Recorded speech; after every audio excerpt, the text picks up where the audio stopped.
Right, You right. wouldn't just say it does this, this. It's like the tenant's line says, Okay, I'll do my Yeah. best to do that. Okay, Yeah. okay, all right. this way I don't have to like include multiple voices. Okay.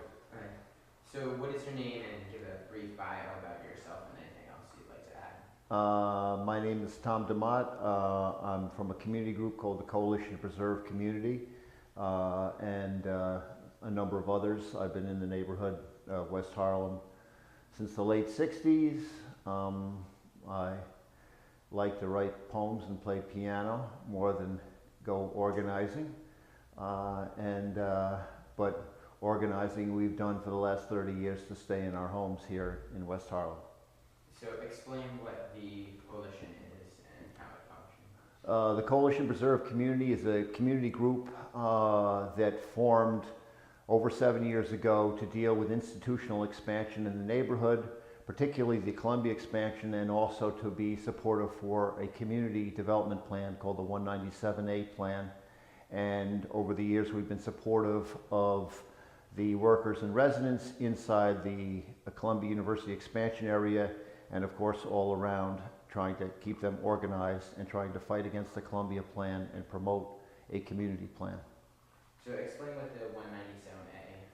The 197A is a preservation plan.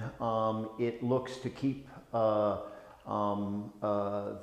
current community living here, working here, and also be able to to provide them with opportunities for a future, and to do that in a way which would work with developers, in this case Columbia University, so that areas in West Harlem could be shared, not dominated by Columbia.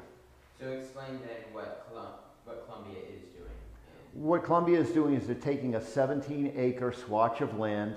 They've got a rezoning passed through the city council, so they're taking a manufacturing district which had low-rise buildings predominantly, and they're going to create an enclave of 22, in one case a 30-story a building if you include the extra stuff at the top. So an enclave of huge buildings, their own community, one that will be essentially exclusive to them no matter what they talk about in terms of their transparency.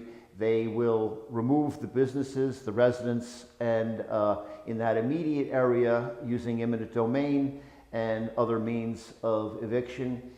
And so this is an all or nothing expansion, which is completely contrary to the concept that we've been developing and that we developed in the community at the Community Board 9 over a long period of time.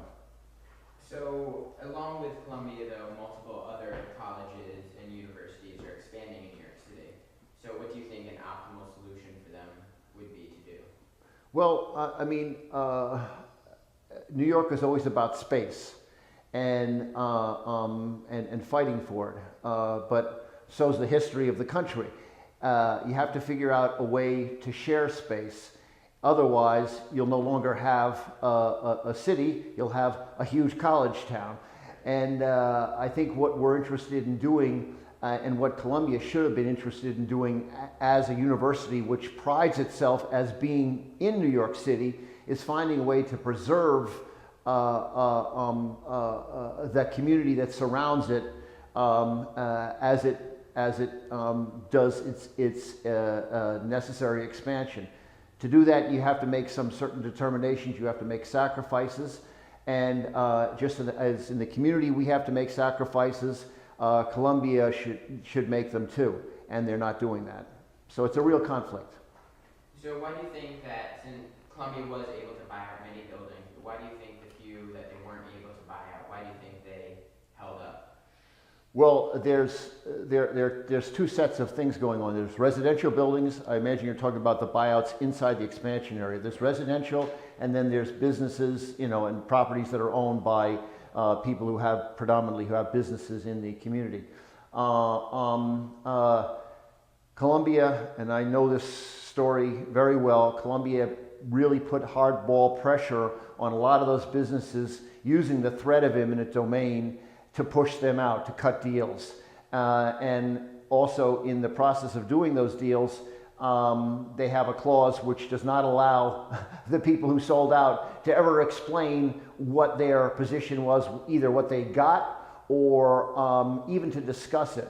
So it's very hard. I wouldn't want to put words into their mouths. I just know there was an immense amount of pressure put on them.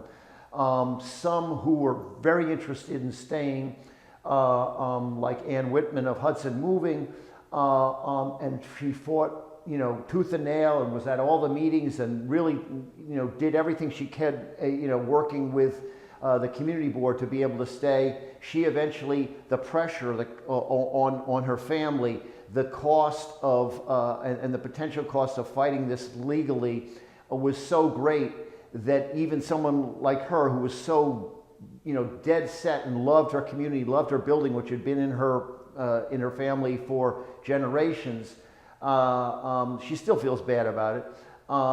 She eventually caved. So a lot of pressure was put on by Columbia, and those tenants who stayed,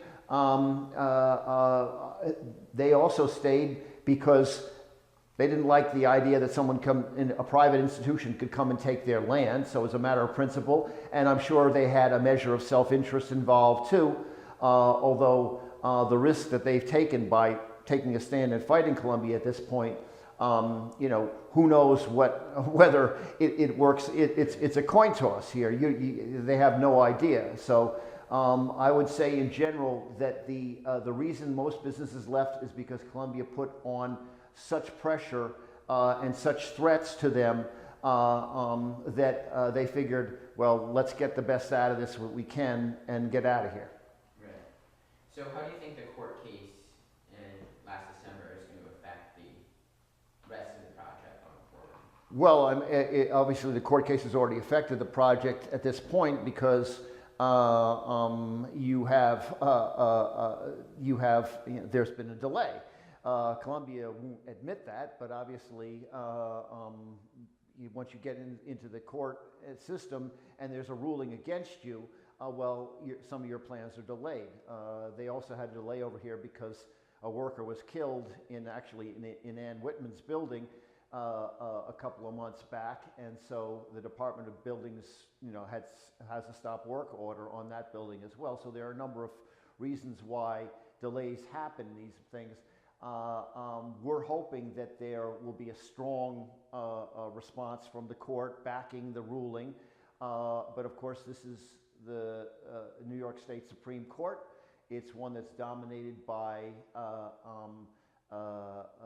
the real estate industry and the banking industry, and those judgeships come through a process which allows those strong influences to be influential right into the legal decision-making process. So we're cautiously optimistic that this ruling will be upheld.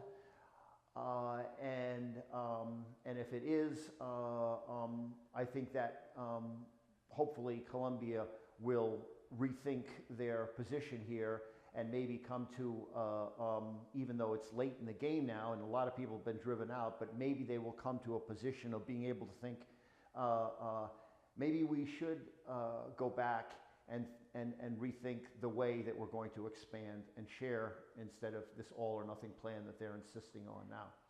So how do you feel then about them first being given the green light and now being stopped? How do you think it happened? Well, I mean, I don't think they should get, Columbia should not have a green light to go on a plan which is which has met with so much resistance and in every hearing and every meeting. I mean, in November, in August of 2007, Bollinger and Dinkins, President Bollinger of Columbia and former Mayor David Dinkins were literally booed off the stage at Manhattanville Center